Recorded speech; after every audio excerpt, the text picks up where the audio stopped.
जो मुझे समझ नहीं आता कि मुख्यमंत्री जी पूरी तरह से दबाव में हैं। उनको समझ नहीं आ रहा कि 2.5 लाख जो कर्मचारी हैं वो अपनी सेवाओं के ज़रिए इस प्रदेश के विकास में एक बहुत बड़ा योगदान देते हैं।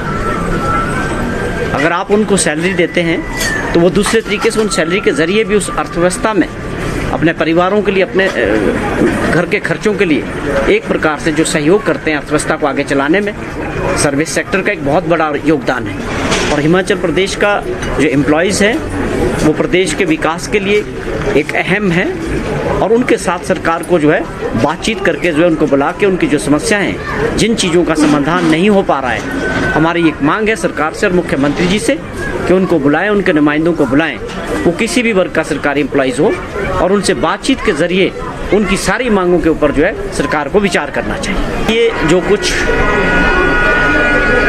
यूक्रेन में हुआ वो दुर्भाग्यपूर्ण है। जिस प्रकार की परिस्थितियां वहाँ बनी हैं वो अपने आप में दिल दहलाने वाली बात है कि आम नागरिक और बच्चे उस देश के हों और जो हमारे देश के हैं और दूसरे देशों के जो वहाँ बच्चे पढ़ने गए थे, काफ़ी संख्या में लोग फंसे हुए हैं और उनकी किस प्रकार की स्थिति जो है इस युद्ध के दौरान बनी है वो अपने आप में बहुत दिल दहलाने वाली है। लेकिन भारत के भी और हिमाचल प्रदेश के भी हज़ारों बच्चे बाहर उस मुल्क में पढ़ाई के लिए गए हैं और ख़ास तौर पे MBBS करने वाले जो छोटे छोटे बच्चे 22-23 साल के बच्चे हैं और ख़ास तौर पे लड़कियां हैं, तो ऐसे माहौल में उनको किस प्रकार से वहाँ रहना पड़ रहा है। और सरकार की जो एडवाइजरी थी भारत सरकार की, उसके ऊपर समय रहते सरकार ने फैसला नहीं लिया।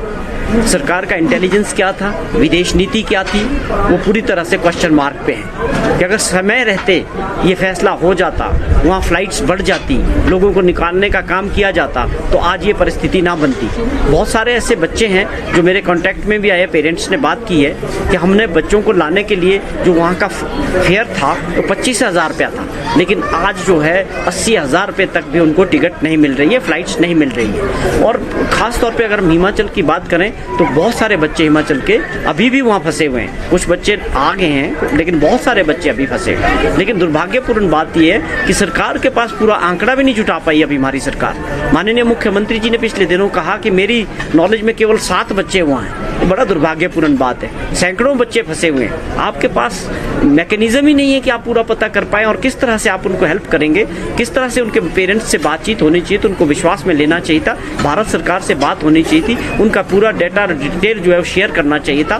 कौन सी फ्लाइट आएगी, कहाँ उनको कैसे वहाँ से एवेक्यूएट किया जाएगा, वो कोई भी पॉलिसी नहीं दिख रही सरकार की। तो ये अपने आप में सरकार को इसको तेज करने की ज़रूरत है। अब ऐसी परिस्थितियाँ वहाँ बन चुकी हैं कि कौन बच्चा कहाँ है, कौन से बंकर में है, मेट्रो स्टेशन में है, बहुत हालात ख़राब है, खाने पीने की चीज़ों का अभाव है। मैं बहुत सारे सोशल मीडिया पे वीडियोस देखे हैं जिसमें बच्चे कह रहे हैं अपने पेरेंट्स से कि हम जो है पानी और बिस्कुट खा के गुजारा कर रहे हैं और आने वाले 1-2 दिन में हमें लगता है कि खाने पीने के लिए चीज़ें नहीं मिलेगी। तो भारत सरकार को भी और हिमाचल प्रदेश सरकार को भी अपने इस पे गंभीरता से काम करने की आवश्यकता है और वहाँ पर जो बच्चे फंसे हैं उनको जल्दी से जल्दी अपने देश में लाने का प्रबंध करना है। The Dream Fulfilling Boarding School, Durga Public School, Solan. The school has the rare distinction of nurturing kids to national and international level in sports. Our career-oriented education produces doctors, engineers, armed officers, and students studying abroad. The high-quality food, hostel facilities, hobbies, and teachers prepare the children to give their 100% effort throughout their life.